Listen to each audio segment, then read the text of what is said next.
Hi, it's Terrie Carr, and this week, the Box of Rock welcomes one of my favorite guests, Papa Roach frontman Jacoby Shaddix. I caught up with Jacoby on the road to talk about his inspirations, his new clothing line, Lovers Are Lunatics, and of course, making their new record, F.E.A.R. Guess what? A new Papa Roach record has arrived, and I am here to celebrate with the one and only Jacoby Shaddix from Papa Roach. Welcome, welcome, my dog-loving friend. What's up, what's up? How you doing? I'm well, how are you? I'm doing quite well. Wait, I have to tell you, F.E.A.R, Face Everything and Rise. What an amazing piece of music. Emotional, personal. I'm going to say probably, I say this though at every Papa Roach record, but probably your best yet. Something that when you were finished, did you sort of feel like, I'm glad that's over? There was a sense of relief when I was done, when we were done recording the record and listening back. There was just, I go back through like the mental exercises that I went through and the emotional, roller coaster that it was to make the record, and just had some relief. But I also had a really good time making this record, and it always kind of trips me out when we get to the end of a process and look back at what we've done, and sometimes the memories are good, but sometimes the memories are terrible, but this time the memories were actually quite good. Well, I mean, you can tell how personal and emotional it is for you, as, all of your music really is.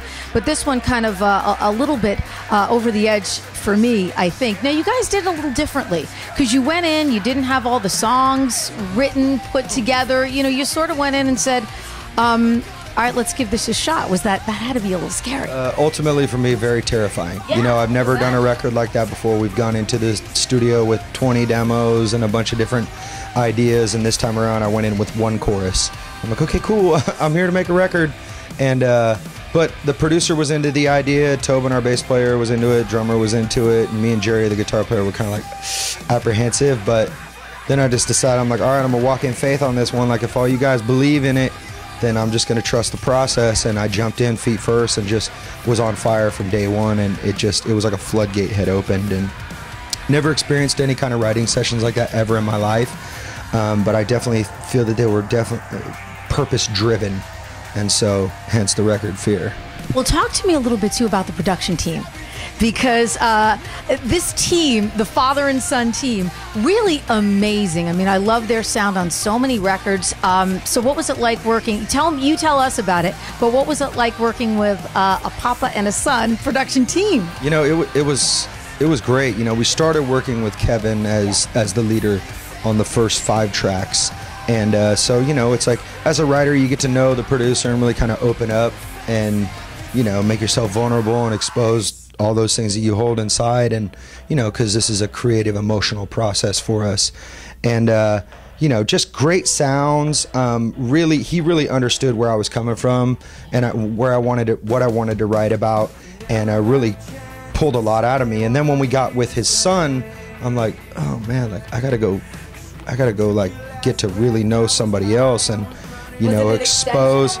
It was a trip, man, because it's like father, like son. Like his son it was like his dad would start a sentence and son would finish it. It's like they just really see eye to eye on a lot of things. But I think Kane takes a little bit more of a modern approach and has a little bit different taste in music than his father, and so that was cool for us to kind of work with him. He's younger, obviously, and so the dynamic between the two was definitely different, and I think that's what made this record special too, was it kind of had 2 phases in the process of the record. And you guys were, I heard, in the studio, and then next door was the band In This Moment. Yes. And you guys are kind of friends and stuff. Was that cool to sort of, it must have made for like a bit of a lighter feeling too while you're recording. You got your friends next door and you can kind of hang out together. Yeah, they've been my good friends for years. We've taken them to Europe a few times, done a lot of touring in America. I'm really happy to see them finally just breaking. You know what I'm saying? Maria's just, I got the utmost respect for her. I think she's awesome. Great vocalist, great writer, great lyricist. And it was just cool. We had a good time. It's like we'd go in there and vibe off her tracks. They'd come in and listen to our stuff, and so we were just kind of like, it was good to kind of get a break and just get out front and just chat about life and music, you know, instead of just music all the time.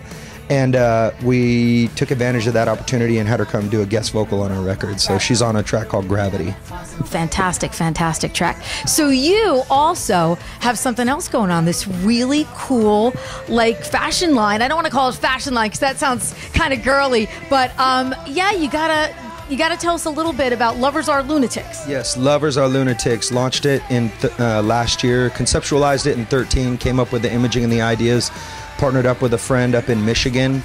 He's a fashion designer, very good friend of mine. He's been doing my stage coats for some years, and you know, we just finally got to the point where we're like, you know what, let's collaborate on something and see what we come out with. And we came up with Lovers Are Lunatics, and expresses our, you know, something different, something creative that's different, that's outside of Papa Roach, that isn't like a side project. I don't need to start another band. Yeah, right. I get to express myself the way I want to with Papa Roach. So for me, I want to venture out and do something different, and I was with this clothing line, and so it's going really good. I'm using all my socials to promote it, you know, Facebook and Instagram and Twitter, and it's total DIY.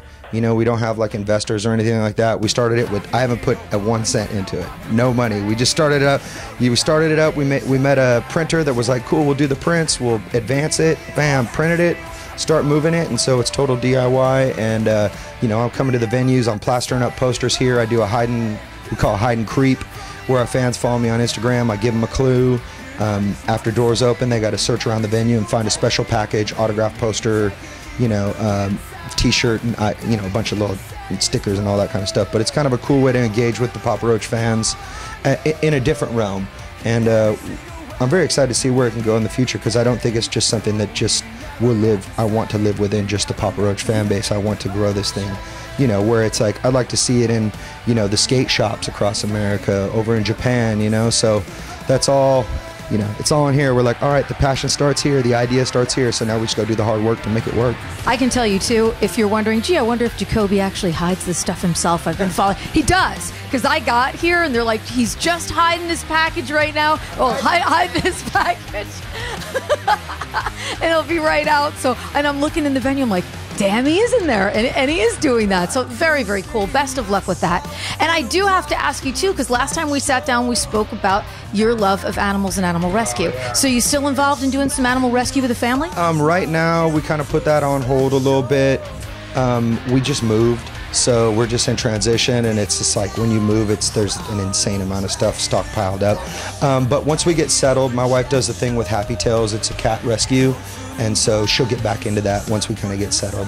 So soon enough again. But you were telling me about your pit bull last time. Ruka, man, she got cancer. We had to go get a surgery, and they took it out. So now we're just, hopefully it's all good, you know. So she's an old pup, you know, and she's been around for a while. She's had some good years on her, you know. So I just pray, Ruka, come on, baby. I hope you. That's my baby. That's my baby girl. That's why I love him so much. My animal-loving, amazing friend Jacoby Shaddix, Papa Roach, F.E.A.R. Such a great record. Thank you so much for hanging. It's always great to see you.